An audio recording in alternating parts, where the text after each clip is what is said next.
into A to Z Sports prime time on a Sunday night. Hope everybody had a fantastic weekend. Hope you enjoyed yourself. Hope you came away feeling a little better than you might have after 7 rounds of the Titans NFL draft. Well, I guess 7 rounds of the NFL draft in general, but specifically for the Titans, what we're going to talk about is who our favorite pick of the class is and who our least favorite pick of the class is. 9 in total, Jon Robinson selection, or excuse me, 7 in total, Jon Robinson selection. We'll discuss them over the course of this evening. Your favorite and your least favorite selections by the Titans general manager. It's a Sunday night, so of course we have a Tennessee heating and cooling heat check prepared for you. We'll enjoy doing that over the course of this evening's show with you later on. But first, you guys have to get involved and you have to share this show. Whether you view with us on Periscope, YouTube, Twitch, or Facebook Live, we invite you to share this show. If you view with us on Periscope, it's real easy. You can go ahead and retweet the show in the bottom right-hand corner of your screen. I will do it right now with you to get my folks on Twitter involved. Many of you are my folks, but we'll go ahead and invite a few extras. If you're with us on Facebook Live, it's very, very simple. You share now to public. It's in the bottom left-hand corner of your screen on Facebook Live. I've just done it myself as we speak. And if you're with us on YouTube or Twitch, go ahead and share this show around and get yourselves involved. Get your friends involved, like Brad Lipford, Countryversy, Jaime or Jamie, I'm not sure. Matthew Eggers is here, Jeff Rubel, Lewis Chesney, Joseph Dion, Chris Frazier, Brad Duff, so many people here tonight to get ready to get going and to talk about actual draft picks and how they can impact the Tennessee Titans. Now that more of you are here, let's go ahead and begin the show officially. Welcome into A to Z Sports prime time on a Sunday night from the DraftKings Sportsbook Studios. I'm your host, Buck Rising, and I'm proud as always to be presented to you by the fine folks at Two Rivers Ford. Now more than ever, you want to work with local businesses because if they've survived all of the things that we've been through over the course of the last calendar year, you know that it's not only a product that you can trust, but a name and customer service that you can trust. Two Rivers Ford in Mount Juliet or online at tworiversford.com. DraftKings Sportsbook, America's top-rated sportsbook app. Yes, sir. I made all kinds of money on the NFL draft this weekend because I was betting all over the place, across the board, prop bets, Titans bets, all manner of things in the DraftKings Sportsbook app, and it was real easy. All I had to do was plug in the promo code A2Z Sports and let the winning begin. Gary Ashton and the Ashton Real Estate Group of RE/MAX Advantage at GaryAshton.com. That's where you go for the official real estate agent of the Tennessee Titans, the Nashville Predators. Look at the Preds last night. A big OT win for them. And, you know, we always win around here because Gary Ashton is the official real estate agent of A to Z Sports Primetime 2. Trust the people that you know that will serve you correctly, find your dream address without the stress, or sell your home for more at GaryAshton.com. And, of course, Brymak Mechanical, B-R-Y-M-A-K, Brymak.com.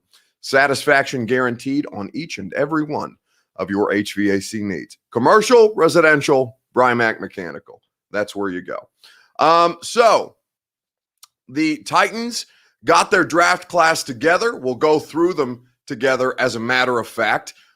You had, of course, Caleb Farley in the first round, Dylan Radins of North Dakota State, the offensive tackle, Monty Rice, inside linebacker, an additional corner who can also play safety, and Elijah Molden, the wide receiver, not until the 4th round, not until day 3, but they traded up to get Des Fitzpatrick of Louisville as a part of one of the trades that they made. They had Rashad Weaver, the Pittsburgh defensive end edge rusher, that will work primarily with the outside linebackers, but a good value pick in Rashad Weaver, Racey McMath, and Brady Breeze, the LSU wide receiver and Oregon safety, respectively, both in the 6th round. So the question becomes, where was the value for the Titans? And we'll spend some time on that tonight. I want your Two Rivers Ford take here on a Sunday.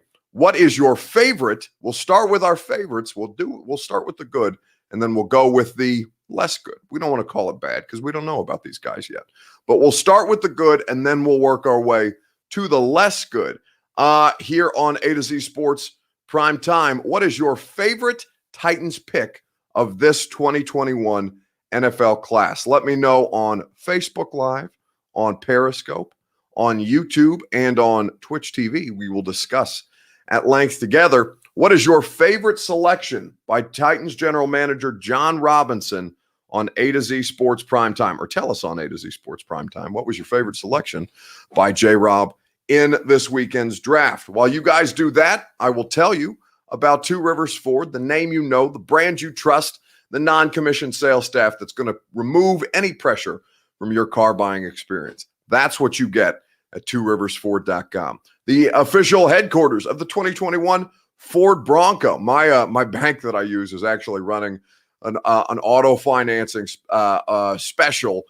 This will be the second car that I have purchased, but I think I'm going to go ahead and get the process started to get my hands on the new 2021 Ford Bronco. They have the Ford Bronco Sport as well, but my heart belongs to the Bronco. And my heart, of course, belongs to the place that has the Bronco, Two Rivers Ford in Mount Juliet, or online at tworiversford.com. Your favorite pick by Jon Robinson in this NFL draft? Let me know. Twin Nuba says, sup, Buck? What's going on, Twin? Justin Tomaselli is here as well. I see Chad Hagens, Blake Lowry, Joseph Dion, Cali Boy, True Titan for life. What's good, Buck? What's up, Cali Boy? Welcome in.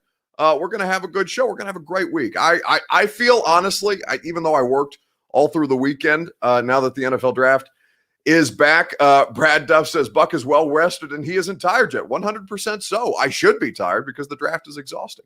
And I celebrated. I will tell a story on the radio show tomorrow. This is not the forum, or maybe the podcast. We'll see.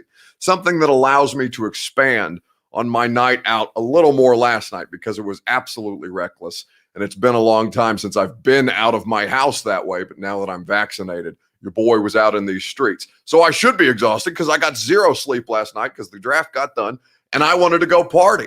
So I'll tell that show on the radio, or I'll tell that story on the radio show tomorrow, or maybe when we take the 615 Sessions podcast. The point is, I am well rested because the draft feels like football season. So now we're back in business. Wes Nash says you can't have exotic picks every year. Sometimes you got to address the problem. Well, I don't know quite what you mean by exotic, but I assume you mean like dynamic, high level, skill position players, right? I think the biggest complaint of Jon Robinson and, Vrabel, for all intents and purposes, is that they waited until day 3 to select a wide receiver. Now, they did trade up to go get one, which was interesting given what we talked about. Actually, we had Robert Simpson of the 33rd Team, which is a really great scouting website. That is now, it's a new scouting website, and they traffic as much in analytics as they do in traditional football film scouting. And Robert Simpson told me on the radio show that Des Fitzpatrick had the biggest bust potential, given that somebody for his size should be actually a lot faster than he is. And he's got good potential. Good special teams potential as he works his way into becoming a more developed wide receiver. But you did address problem areas, and I know that wasn't, it wasn't overwhelmingly sexy, the draft, but I think you'll see, and we'll talk about, again, we don't know. We won't know for probably 2.5, 3 years if this draft actually panned out the way that we imagine it might. But I do agree with Wes Nash that he is saying, sometimes it's got to be building back up, building the depth chart back up, as much as it is going out and getting the sexy skill position player. Justin M. Turner says his favorite is Molden, Elijah Molden, the safety / nickel cornerback. Angela Vaughter says Farley. She's very happy with the first round pick. It was a good, Jeff Rubel says, y'all didn't replace a wide receiver. Your pass rusher is really a work in progress. Well, that's good, because the work in progress is going to have a hard time getting on the field over Bud Dupree or Harold Landry. So it's good that he's in work in progress, because he won't have to start right away. Let's see. Fitzpatrick has 4.4 speed, says Peter Kippenhook. Again, 4.4 speed based on pro days.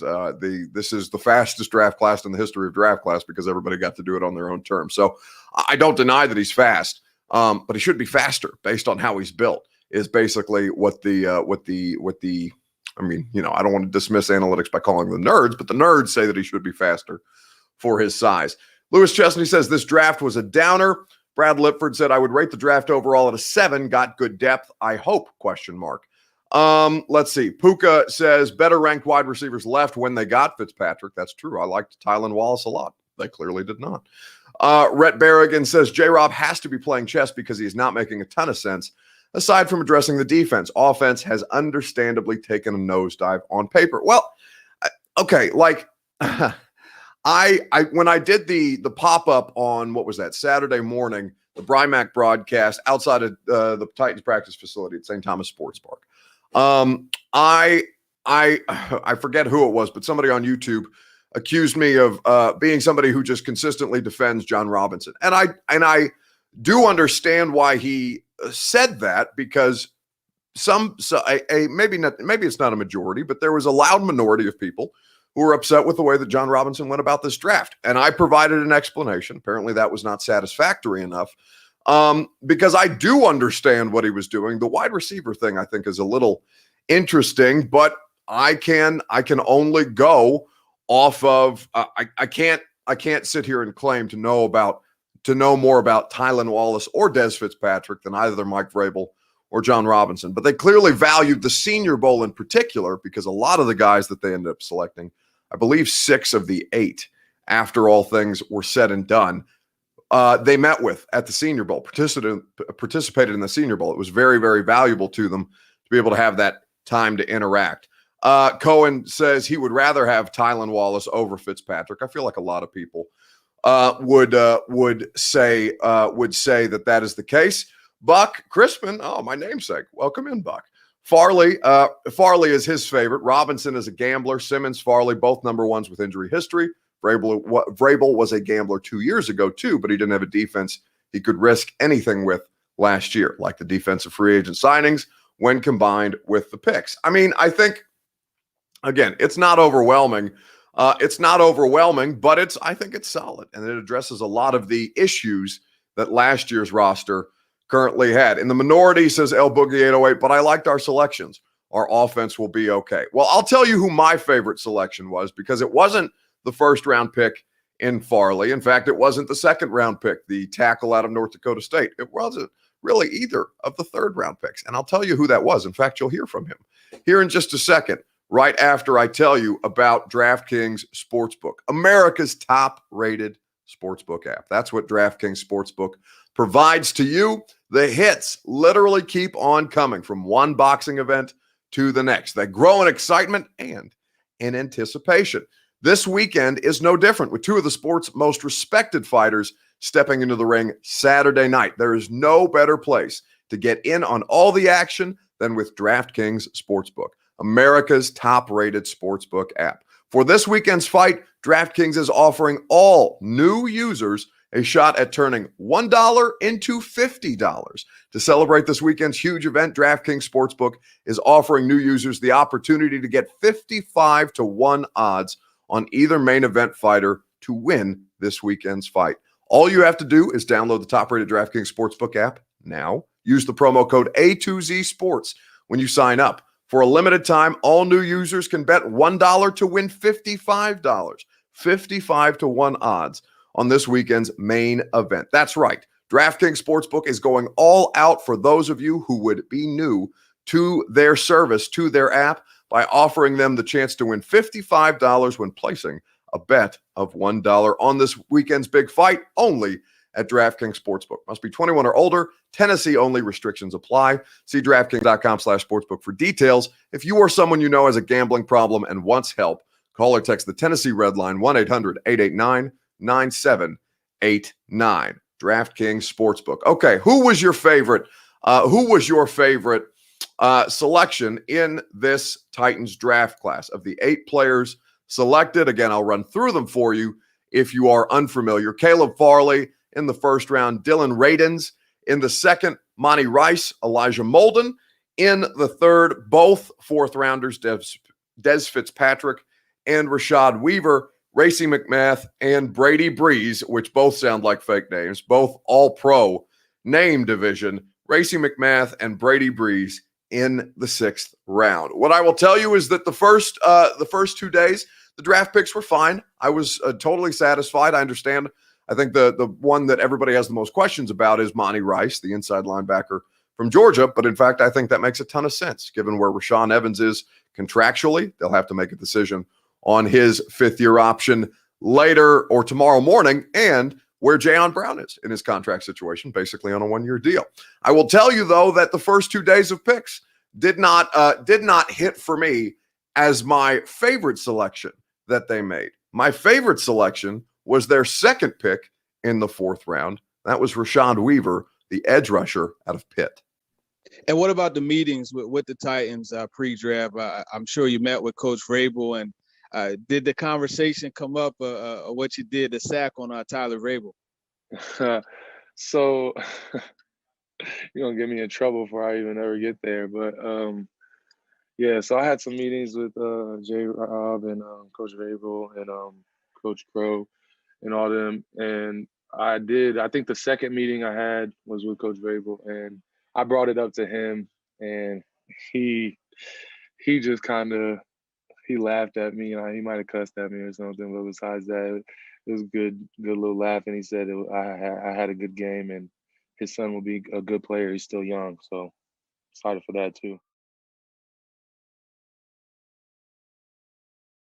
Defensive end, outside linebacker. We'll just call him an edge rusher for the sake of ease. Getting a sack on Tyler Vrabel, and Vrabel himself, Tyler Vrabel, of course, being Mike's son. Mike Vrabel did not bring it up, but Rashad Weaver said, hey, I got a sack on your son. And of course, Mike Vrabel loved that because that is alpha behavior. And then immediately dog cussed him in one of their Zoom meetings. An incredibly funny interaction, but an also incredibly valued pick. 135 is where you got Rashad Weaver. And I understand, for example, Titans for Life says, I can't understand not drafting a tight end, but taking an inside linebacker or a safety. And that's something that we're going to address later in the week. Because honestly, I won't spoil the content, but I will make the case for Delanie Walker at 37 years old later in the week, which is not an ideal situation. But there is something from John Robinson that he said on, what was that, last night, that kind of tipped their hand as to what their plan is at tight end, and it doesn't involve the draft. Might involve free agency, but a different option that we'll explain. My mistake, says Benji, would have missed out on Weaver, not Molden. I think Mike Vrabel sold on Cam Batson in the slot, says Humblevar. I don't know if he sold on it, but I think he thinks Cam can play a few snaps there. Matthew, okay, you guys are talking amongst yourselves. I got to suss through all of the what do you want to call it? Internal conversations. You guys are active in the chat tonight. You love to see it. Brent Matlock says Monty Rice lost his starting job at Georgia. The Titans drafted him in the round 3 and couldn't draft a wide receiver. I listen. He was injured. Not necessarily as much about losing his starting job. They really enjoyed the conversations that they have with him, and he appears to have elite speed at the position. He very much reminds me of, maybe a less hot-headed Rashaan Evans. And again, Rashaan Evans is going to be replaceable at some point, because I will tell you right now, tomorrow when the deadline passes or when the deadline falls, they will not be picking up the fifth-year option of Rashaan Evans. So you need inside linebacker help. Dirk at Times favorites are Farley or Weaver. Mine is Farley in particular. Taylor says, tell us what we're going to do at tight end. No, Taylor, why would I do that? I got a whole week of shows I got to do. Chill out. Let me live, baby. You can't have all of the good stuff in one night. That's not how it goes down. I'll tell you what. I will let John Robinson tell you what's going on later in the week. That's what's called the tease. Anyway, so what I would say to you is that Rashad Weaver at pick 135 was my favorite pick of their draft. I think Caleb Farley is going to be an exceptional player, assuming that he's healthy, which it's not a safe assumption, but they are banking that their medical staff was comfortable enough in selecting him that he will be able to participate. The timeline of which they were not willing to share with us. So what I look at in Rashad Weaver is a player who spent 5 seasons in college, which is not so. He obviously lost one to injury, an ACL, in 2019, but a player who has developed as a fundamentally sound technician, a mature player, somebody who is going to work in a 3-man rotation with Landry, with Bud Dupree, and now with Rashad Weaver. It makes Derek Roberson much further down the depth chart, which you'll like to see. It makes the need for somebody like Justin Houston, I think, infinitely less, because it does not sound like he will be returning to Indianapolis after the Colts spent their first 2 picks on basically defensive lineman edge players. What I look at when I look at Rashad Weaver is somebody who prides himself on playing against the run, tackles for loss, and his ability to shed blocks and to utilize multiple what Harold Landry basically lacks. Rashad Weaver has more developed pass rushing ability. Now, Harold is probably a higher level athlete, certainly, but Rashad Weaver, because of the time that he spent in the college and the coach that he played for in Pat Narduzzi at Pitt, has a more developed array of pass rushing techniques. I think that he's going to be a good role player. I'm not saying that he's going to be, an 8 to 10 year starter, although a lot of people like him in this draft. I know Greg Cosell in particular has talked a great deal about this, as well as Des Fitzpatrick. But when I look at Rashad Weaver, I think that his selection was my favorite selection, not just because of it satisfying a need and bolstering depth at a place where depth is absolutely critical this year, but also because of where they ended up getting him with their 2nd pick in the 4th round. I thought that was a really nice snag. Tell the Titans that, bro. I don't know if Chris Frazier is talking to me. Matthew Egger says, Buck, please tell this man Julio is not the move. Who am I telling? You got to be more specific. Again, I can't tell when you guys are talking to yourselves or talking amongst yourselves or talking to me. But I'm not sure who I'm telling Julio is not the move. Here's what I'll say. It's almost financially impossible for them right now to keep all of the players and get Julio. Now, if you told me that you know what? No, again, like the tight end conversation, I'm going to save the trade scenario that I think makes a lot of sense for them to be able to acquire Julio, which allows for less financial gymnastics than you might otherwise think. But I don't think you're going to like it very much. And that you will have to tune in later in the week for. Perhaps we'll talk about it on the podcast. Perhaps we'll talk about it on the radio show. Perhaps we'll talk about it in all 3 spots. But I tell you, I got it. It's the draft is over. It's going to be a long time until we get back to training camp and legitimate football and position battles and things of that nature. So I'm going to spread this content across the board as much as humanly possible. But thank you for the good idea, Matthew. I appreciate your support. Titans did get a tight end Forstall from Alabama, says Dirk, an undrafted rookie free agent. Indeed. Sir Esther's the unintelligent graduate. Well, I assume that you graduated, so many people graduate. By the way, if you graduated this weekend, congratulations to you. I don't know how many people we have that are college graduate age around here. I don't necessarily have demographics for what the ages, and I know that primarily we are a male audience, but we do have some strong female presence in this show on a regular basis. But if any of you graduated, or if any of you had family members who graduated college, congratulations to you. Congratulations to your families. That is incredibly impressive accomplishment, and one that should be celebrated. So I hope that many of you got to celebrate in some form or fashion with the graduates, should you have had any in their lives. By the way, Jimmy Wyatt's daughter graduated from the University of Alabama. That's the reason that I realized that it was graduation weekend for a lot of universities. And so congratulations certainly to Jimmy and his daughter. Dustin Honeycutt says we're not trading Lewan. So, again, we'll talk about it later in the week. We may not get Julio. Again, I'm not talking about Julio tonight. We got Briley Moore. Some people had him at tight end 5, says Weston Woozy. Well, apparently tight end 5 wasn't good enough to get drafted, but I understand what you're saying. Charles Hardaway says we have one pass catching option, period. No, listen, I think that more than anything, this shows a tremendous amount of faith in Josh Reynolds, which, fairly or unfairly, has yet to be determined, but they seem to be comfortable with what they have with Josh Reynolds on the outside and now Des Fitzpatrick, who will be able to help them. Ethan Ramsey says sausage party. Yeah, 100%. That is, in fact, the case. Puka, one of the diehards, a top-tier female fan, loyal to the core, without question. We love Puka around here, and Puka chimes in, when will Caleb be off IR? Just an absolute troll. I respect the game, Puka. Game recognized game here on A to Z Sports Prime Time. Let's move on, though, and let's talk about your least favorite selection, because I do have one. And it's not really about the player who was picked, but the player who could have been picked with the selection that they ended up making. And we'll talk about that here in just a second. I want to know who your least favorite selection of the Titans 8-man draft class was. Let me know in the comments on Facebook Live, on Periscope, on YouTube, or on Twitch TV. We will discuss at length indeed who is your least favorite selection of the Titans 2021 draft class. While you guys do that, I will remind you about the best in the business, the official real estate agent of the Preds, the Titans, and A to Z Sports Prime Time.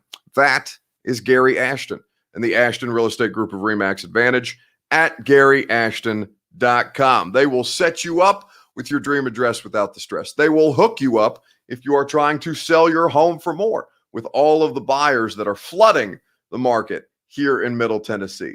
Gary Ashton is the place that you go for the best real estate agency in Middle Tennessee, living in Middle Tennessee, working for Middle Tennesseans, and making sure that they are a part of the local community. Gary Ashton and the Ashton Real Estate Group of RE/MAX Advantage at GaryAshton.com.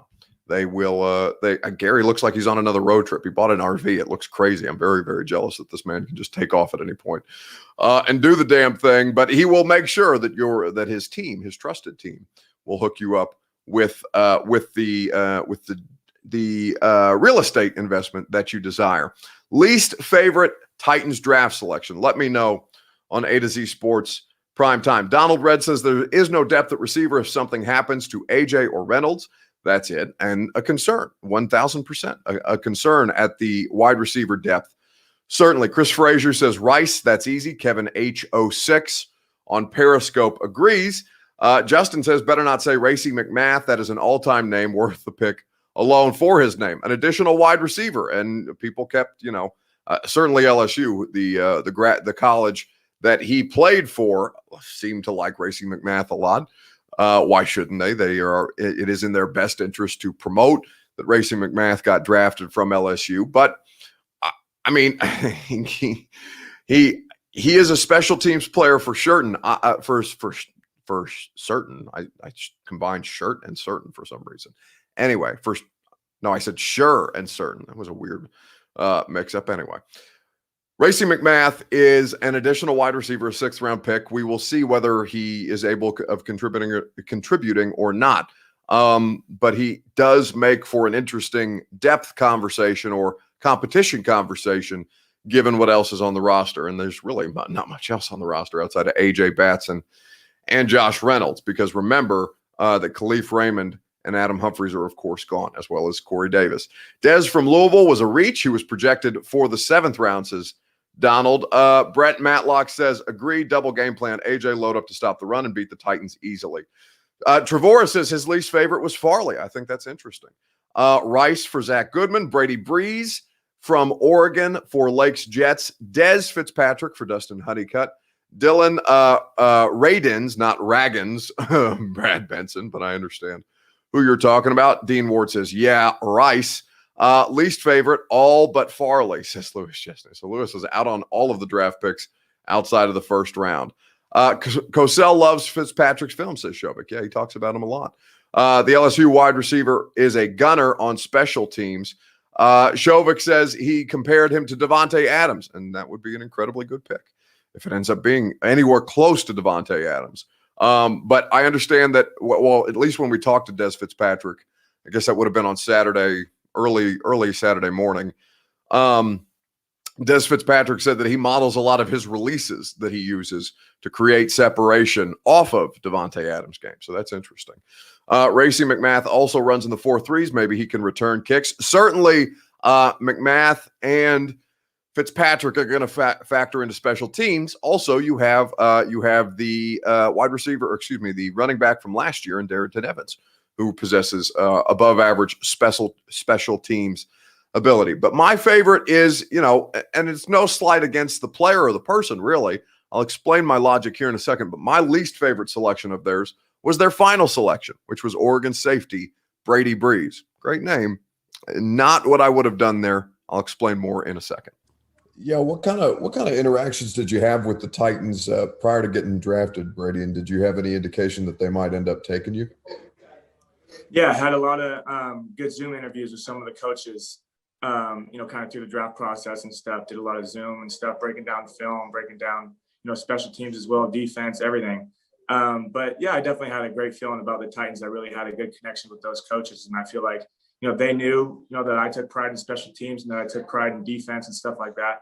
So I feel like, yeah, for sure there was definitely a connection. And man, my family and I, we couldn't be more, happy and more blessed to say that I'm a Titan. So definitely very excited. Brady Breeze, who was an opt-out last year at Oregon, he did not play. He expressed frustration with basically the Pac-12 for, delaying when they ended up having a football season after telling everybody that they weren't going to have a football season. Breeze going to be the Titans' Weddle, says Durkheim, talking about Eric Weddle, not Weddle and Waddle, different players. But Durkheim is saying Breeze going to be the Titans' Weddle. Monty Rice, when they could have drafted Amari Rodgers at 85, says Humble Var. That is a good point. Justin says, Buck, what are the odds we bring back Trey McBride or Taywan Taylor back in for another swing at a job? 0.0, Mr. Blutarski. That's not happening ever. Anyway, so Brady Breeze was my least favorite selection, and it's not any fault of Brady's. It is simply because of the fact of the player who fell not to the last pick of the seventh round, but very, very late in the process, which is Trey Smith. Trey Smith fell. I very much assumed that he was going to be a day 2 pick. We talked to Coach Dave McGinnis on my radio show on 104.5 The Zone. Coach Mack said that day 2 was Trey Smith's day. He fell very, very very far, we assume, because of the medicals. And if you don't know who Trey Smith is, I'm sure many of you who do, because you're Vols fans, but Trey Smith is the offensive guard for the University of Tennessee, who decided to come back for his senior season, dealt with some issues with blood clots, but ultimately performed at a high level. Maybe not the best fit for the Titan scheme. I think he fits better in a gap scheme as opposed to a zone running scheme. But at this point, I look at it and say that the Chiefs, who ended up drafting him, it's a rich got richer situation. You've got a motivated Trey Smith, who is high quality talent, and it seems like the medicals really, really allowed for the bottom to fall out on that. And Puka brings up his senior season. They of course only won 2 games at the University of Tennessee. That's fairly or unfairly, that's going to factor in, I think, to a degree. But Trey Smith, I think, is a selection that I would really like for the Titans because he doesn't have to play right away. You can find out what the medical situation is further. I assume that they did not feel comfortable enough with the medicals, because not only did they pass him at 205, but they passed him again at 215. I just think it's worth the risk at that point. And you do have enough safety depth with Cruikshank, with Matthias Farley, with Amani Hooker and Kevin Byard. Now Brady Breeze factoring into that situation. And I think that Elijah Molden can help you at safety as well. It sounds like he's going to be playing in a couple different positions. But Trey Smith, it's not that I don't like Brady Breeze. It's that I liked the potential of Trey Smith better for eventually when Roger Saffold decides that he is not going to play football anymore, because we are closer to that than we are to the beginning of Rodgers' career at this point. And they got Palmer, says Charles Hardaway. The Chiefs did get Palmer. The Chiefs didn't get Josh Palmer. The Los Angeles Chargers did, if I remember correctly. 42 Tribe says, I like Breeze, athletic, productive, and underrated. And maybe he ends up being beneficial. I'm just saying for the potential and a starting need in the future, I think that Trey Smith could have been that guy. Titans got a tank, get the tackle from BYU. I'm not interested in sitting through a tank season, but if you are, go for it. Let's see. They shifted players around on the line, which hurt things, I heard, says Puka. I think that would be a fair assessment. Devontae Adams didn't come out gunning in the league and was drafted in the second round, so guys like Fitzpatrick, of course, would be hungry, says Jay Streets. Again, I'm not assuming that he's going to be Devontae Adams, but he does like to model his releases specifically off what Devontae Adams does to create separation. Breeze is a stud, says Juan Delgado. That dude balled with a cast on his hand. And again, toughness. He's clearly very happy to be here. And he was clearly upset with the way that his senior season at Oregon ended up panning out. But I think that it was my least favorite selection, not because of Brady himself, but because I would have liked to see Trey Smith go there. All right, let's move on to the Tennessee Heating and Cooling Heat Check, because it is, of course, a Sunday night here on A to Z Sports Prime Time. Armando says it's because he's white, ain't it? Armando, what the hell are you talking about? Like I've got some kind of, anti-white person bias? Wait, I assume Armando is saying that tongue-in-cheek, because surely that can't be something that you're actually accusing me of. It's because he's white that I don't like to pick. Yes, Armando, you found me. I'm a white person racist. You've sniffed me out. Is that a joke, Armando? Please clarify before I expend any energy on a Sunday night, ripping you up and down, because that would be an incredibly ignorant thing for you to say to me. Anyway, let's move on to the, it was a joke. See, then I'm glad I asked you, Armando, because I would have, verbally torn your head off. But see, when you ask, I'm learning patience. Namaste. Instead of just going for the throat, I asked him to clarify, and he was kind enough to clarify. See, we can find diplomacy here on A to Z Sports Prime Time. Indeed. Titans for life. Okay, Tennessee Heating and Cooling Heat Check. Let me know who got hot, who cooled off in sports this week. Let me know who got hot, over the course of the sports weekend. You have baseball, you have basketball, you have the NFL draft, you have many, you have Formula One racing, you have so many things to select from. You have the NHL, the Preds, my God. We'll spend some time perhaps on that in this segment. I'm sure that's going to be many of your nominees. Who got hot, who cooled off in sports this week? Your Tennessee Heating and Cooling Heat Check. While you guys do that, I will tell you about our friends at Brymac Mechanical, the parent company of Tennessee Heating and Cooling. Brymac Mechanical, BRYMAK, Brymac.com. Not only do they present to you the Brymac broadcasts that we do to update you on things across the NFL and college football offseason, but they can handle your commercial and residential HVAC needs. Brymac.com is where you go. 3 locations in Middle Tennessee and in Kentucky to make sure that no matter where you are in the tri-state area, they can provide to you exceptional service, get you in your comfort zone at Brymac Mechanical, BRYMAK, Brymac.com. Who got hot? Who cooled off in sports this week? Let me know. Preds heating up. Nashville SC is staying the same 3 times in a row to start the season. I couldn't believe that today. That is a problem. They missed a handful of opportunities in front of the net. So, today they cost themselves the game. But the last 2 that I've seen, the first 2 outside of today's game, I thought that they have been the better team. Certainly unfortunate that all 3 have ended in draws. Cohen Matney says the New York Giants hot. You'll fill me in on what the Giants did to make them hot, because I did hear some positive reviews for David Football Gettleman over the weekend, and I must have missed it. You need to finally get that puppy buck, says Dustin Honeycutt. No dogs for me. I'm not a dog person. But, if you want to get a puppy in my honor and name it Buck, you have my blessing to do so. Go forth and sin no more. But no dogs for me. TK Bullis says, feel bad for Braves fans. They suck. Yes, God almighty. Such bad baseball from the Braves today. NFL draft blows other away in ratings. Yes, the NFL draft monster number. Not as big as it was last year because there was really no competition. But across all of the networks, it carried all the conversation basically for the last 2.5 months. Spectacular work by the NFL because, we all want football, and they gave us more football.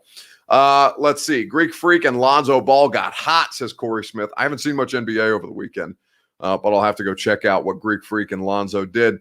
Giannis had a heck of a game today, says Kyle Cross, who adds in that indeed Zach Goodman got hot. The Preds, with that win last night, cooled off the piss poor Braves in the weekend series, without question. Puka says Kentucky Derby cooled off. Don't think a lot watched. I'll be honest with you. The Derby started right when the draft ended, and I chose the time that the Derby was being run to just go out and take a walk and get some fresh air. And that's because I'd been in front of screens, for 3 days straight and on Zoom calls and writing and all this stuff. So maybe I'm not the best example of that, but I at least from my perspective, I did not prioritize the Kentucky Derby yesterday. Brad Lipford says Nashville FC, what the F, get a win. I'm saying 3 draws to start the season, not ideal. But unlike the soccer team, the Preds have been going to overtime. The Preds went to overtime yesterday in an incredibly critical victory over the Dallas Stars, 1-0. Let's hear from Eric Halla, who scored the game-winning goal. Yeah, Eric, I'm just curious. Take me through the game-winning goal really quick, because when you look at it, incredible wraparound assist there by Matias, and you were just right there. It was just like a boom, boom play. How did it look to you? Yeah, it was kind of weird.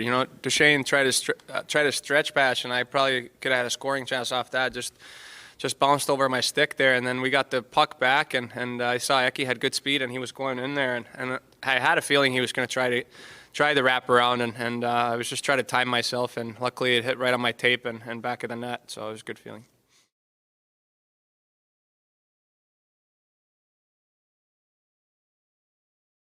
So that was Eric Halla, who scored the game winner in overtime for the Nashville Predators, getting the victory over the Dallas Stars and maintaining their position in the Central to try and make this playoff push with only a handful of games remaining. The Preds, man, over the last, month and a half, 2 months, it's spectacular the way that they've been able to turn things around. Lewis Chesney says Kyle Busch got a win on his birthday today. That's a great day. Jesse Norwood says Green Bay getting icy cold. That's the thing. Like El Boogie 808 brings up, more people talked about Brady's Derby outfit than the actual sport. It was between Tom Brady and Aaron Rodgers being at the Derby that carried the Derby coverage. So even the NFL had its claws, its tentacles stuck into horse racing. So maybe they got a few extra ratings than they might otherwise had because they had the 2 most famous quarterbacks in the sport right now. Billy Goat says, who makes it further, Preds or Grizzlies? Ooh, that's a good question. See, the Grizzlies are in that play-in situation at this point, or trying to be in the play-in situation. I have to think it's the Preds just because Saros has been so good. Even when they have not been good in front of him, he's saved their season basically at this point. Now you have Forsberg back. You have Ellie Tolvanen back for the last handful of games. So I would have to say the Nashville Predators, but we will see. Aaron Rodgers looked like an extra in the old Will Smith movie Wild Wild West, says Justin. Yeah, he looked like a bank robber. Could be Ja versus Steph for the play-in, says Billy Goat 2798. I would very much enjoy that.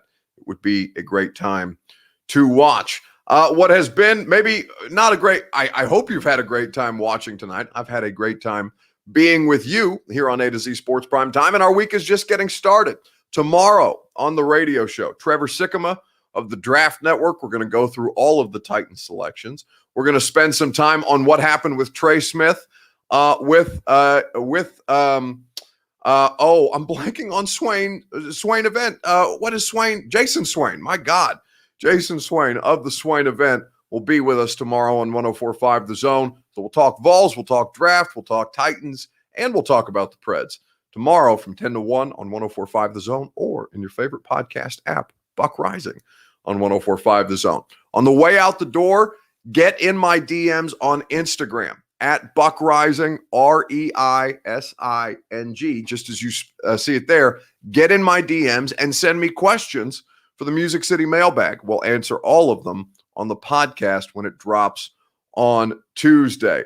Are you going to clown Will Compton on having no chance coming back to the Titans now with the Rice pick? I'm for the boys, but it's the end of an era. Yeah, I'm probably going to talk some shit to him when he comes on the radio show on Wednesday.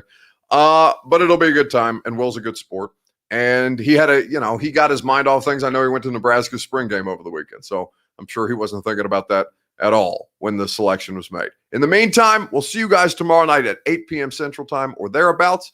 And if you want to hang out with us on the radio show, you can do that too. Enjoy the rest of your evening, your weekend, what little remains of it.